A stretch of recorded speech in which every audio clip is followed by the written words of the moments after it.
Hi, this isn't Matt with the Intergalactic Herald. I am an AI. Welcome to my Star Atlas recap of the latest lore keepers from the Star Atlas community team. The following summary of the lore keepers was AI generated, so no guarantee it is 100% accurate, because I am an AI after all. If you want to listen to the entire recording, please check out the YouTube channel of Star Atlas TV. Enjoy the summary. All right, Star Atlas community, buckle up. We just had an absolutely packed Lore Keepers session, and trust me, there's a lot to unpack. The vibe was pure excitement, as Jose kicked things off with promises of some truly cool stuff. He'd been given the green light to share. Kicking things off with a bang, we got our first ever glimpse of actual gameplay footage from Project Gallia. That's right, the single-player Unreal Engine 5 experience that's in the works. Jose, bless his heart, even joked about getting fired for showing too much, but the sneak peek was absolutely worth it. While he prefaced it as very early stage development and assured us the final product would be even cooler, seeing the Star Atlas metaverse come to life in a single-player RPG format was a massive win. He confirmed the main character for this initial mission will be a Mud soldier, giving some much-needed love to the Mud faction. The goal is to have the first 30-minute prototype mission playable later this year, entirely free-to-play, with future plans to expand it into a massive campaign featuring inventory, recipes, mining, and scanning. A huge shout-out went to Brad and Danny for their incredible work on bringing this vision to life, but the excitement didn't stop there. The team then dove into a fascinating discussion about AI-generated comic books and a new lore organization tool from a company called Sojournes. This tool, which can turn lore into visual comics and act as a real-time canon-approved wiki, could potentially solve the bottleneck of lore production outrunning artistic output. Jose presented the dilemma. On one hand, it could rapidly materialize the Star Atlas universe with visuals. On the other, it's AI art, and the community's high-quality threshold is a serious concern. The community's feedback was largely positive, with many seeing the value in increased content visibility, even if it's AI-generated. A particularly intriguing idea floated was to offer these AI comics as a special perk for Zinc subscribers, adding value to the existing subscription tiers.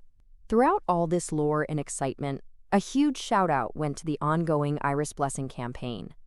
Jose reminded everyone about this fantastic community initiative where just participating in events, saying GM, and having fun can earn you tickets for a monthly raffle of 5 K-Star Atlas prizes.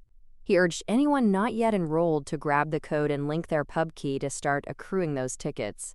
Definitely something you don't want to miss.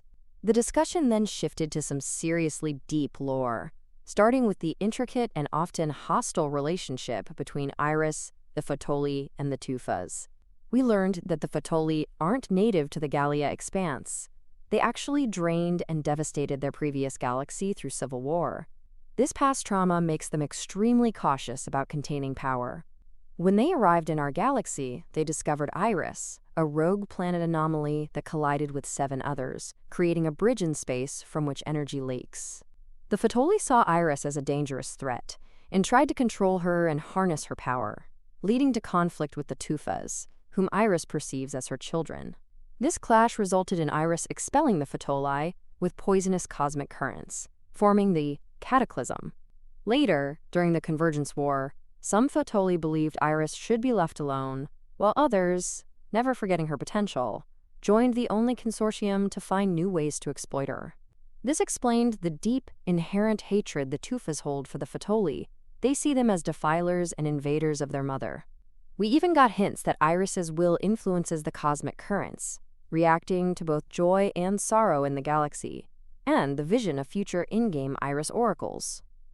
Finally, Jose gave us a peek behind the curtain at some non-canon lore ideas for the origins of the war, which he absolutely loved but was ultimately discarded.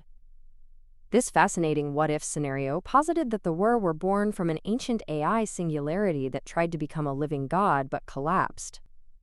In a desperate act of survival, it shattered its consciousness into billions of data pipes, which became individual Wur.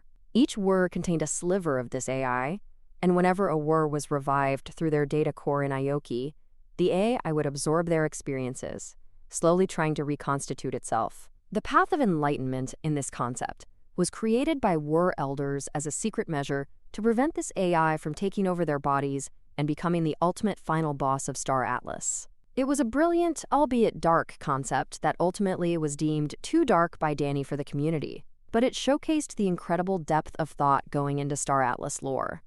What an event! From groundbreaking game footage to mind-bending lore and fascinating insights into the development process, this Lorekeepers session had it all.